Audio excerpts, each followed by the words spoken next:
Hey guys, my name is Matsimio, and today I'm excited to say that Defenders are getting a brand new gadget in Siege, which is this camera. The way it works is that you can place this on a wall or on the ground. I'm not exactly sure why you'd want to place it on the ground, but that is a possibility. You can't throw it, so it's not as sneaky as something like Valk's camera, but the benefit of it is that you can't take this thing out with your normal weapon if you're shooting it from the front. The only way that you can take this thing down is to either shoot it from the side or to melee it. Now, of course, you can still nade it or use Ash's breaching charge. I also think that Twitch's drone, as long as you hit it from the side, can also take it down. There are other ways of going about it, but this is going to be a very resilient camera. Now, if all that wasn't enough, it can also see through smoke.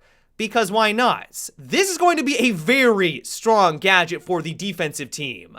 To offset this power though, it's only going to be available for a few select defensive operators, and a lot of them are ones that don't see a lot of play right now, and this might be one way that Ubisoft is trying to make them more viable. So Mute is going to be able to use this: Castle, Doc, Frost, Cav, and Vigil. You might be scratching your head a little bit, just like I was at that Vigil selection, because currently he is the most popular roamer in the game. He is getting a nerf in one of the upcoming patches though, and so maybe this is Ubisoft's way to try to give him a little bit more viability after that patch. It's kind of hard to say. But all the others, like Mute, Castle, Doc doesn't see as much play as Rook, Frost, this is going to be a great upgrade and give them another option compared to something like barbed wire. I have a feeling that this gadget is going to be a game changer in the same way that Mira practically revolutionized the way that we attack and defend objectives. Now, I don't think it's going to be as potent as a Mira. It's not going to be that powerful, but it's going to have a similar effect. You're not going to be able to pop your head out knowing exactly where the enemy is like you can with a Mira. It's not going to be that strong,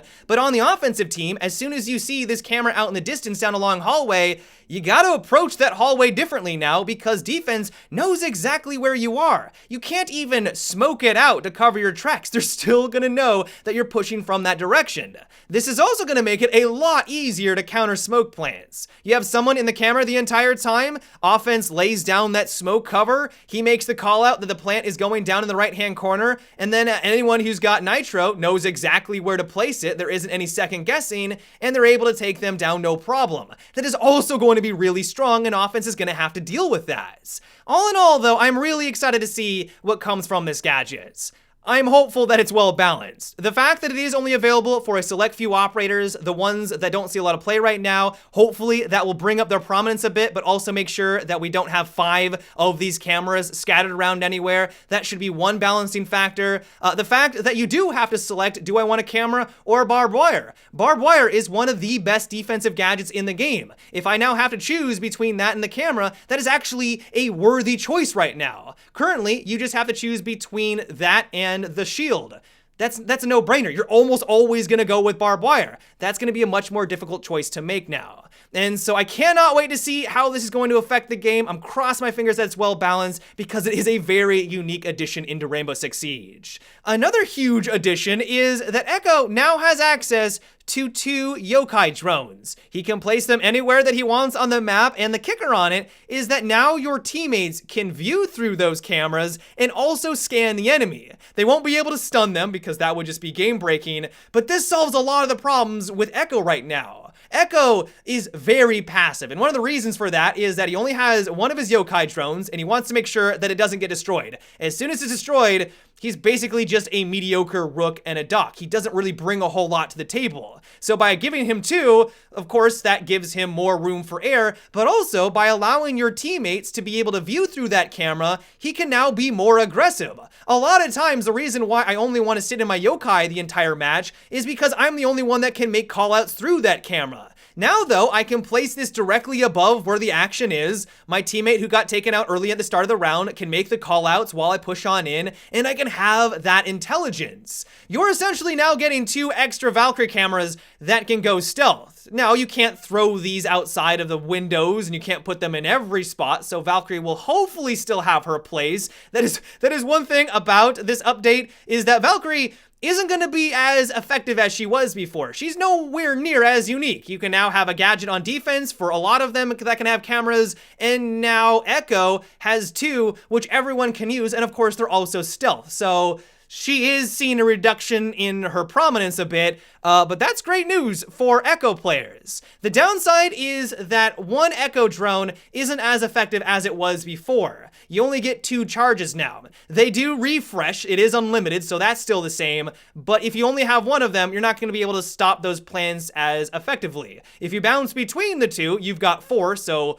all in all, it is still a buff, but if they do take one of those out or only have one near where the action is, it isn't going to be as viable as it was before. Overall, though, these are gigantic buffs to Echo. As long as Ubisoft doesn't make any more adjustments to him on the technical test servers and these patch notes go live for everyone, you're going to see a lot more of him in your games. Another thing I really like that Ubisoft is testing is that 3 armored operators are now faster while 3 speed are slower.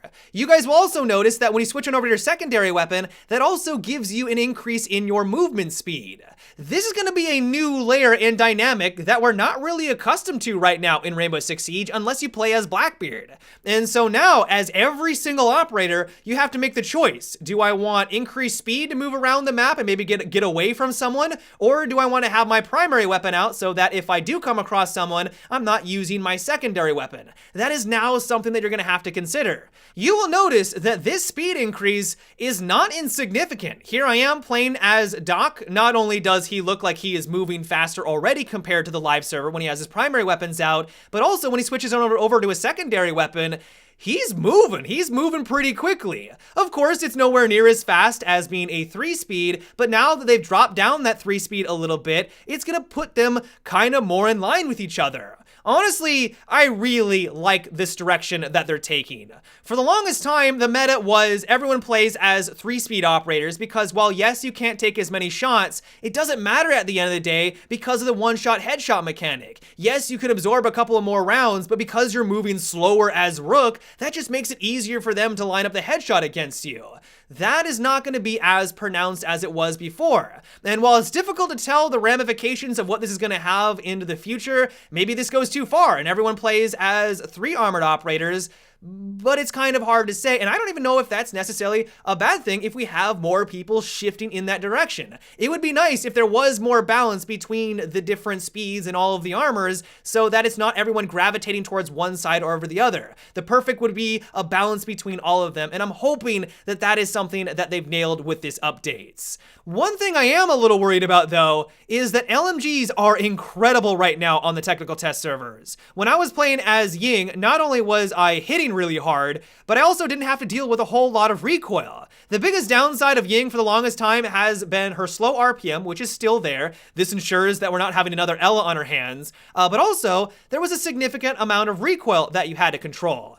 That's no longer much of an issue. I had no problem getting most of my rounds exactly where I wanted them to go. It's not laser beam-like accurate, but it's pretty close. And so while I like the idea of LMGs having more prominence in this game, for the longest time they were pretty lackluster. And while they still have the downside of slow RPM, a lot of them have a very slow ADS time, so you can't be very aggressive. It requires a different playstyle. But my initial reaction to this was, wow, these things are amazing. And so I'm hopeful that Ubisoft is going to be keeping their eyes on this. This was just my initial impressions. I might be jumping to conclusions here, but I am a bit concerned by it because while I like the idea that they are better, we don't want it to go into the opposite end of the spectrum where it is overpowered. But of course, only time will tell.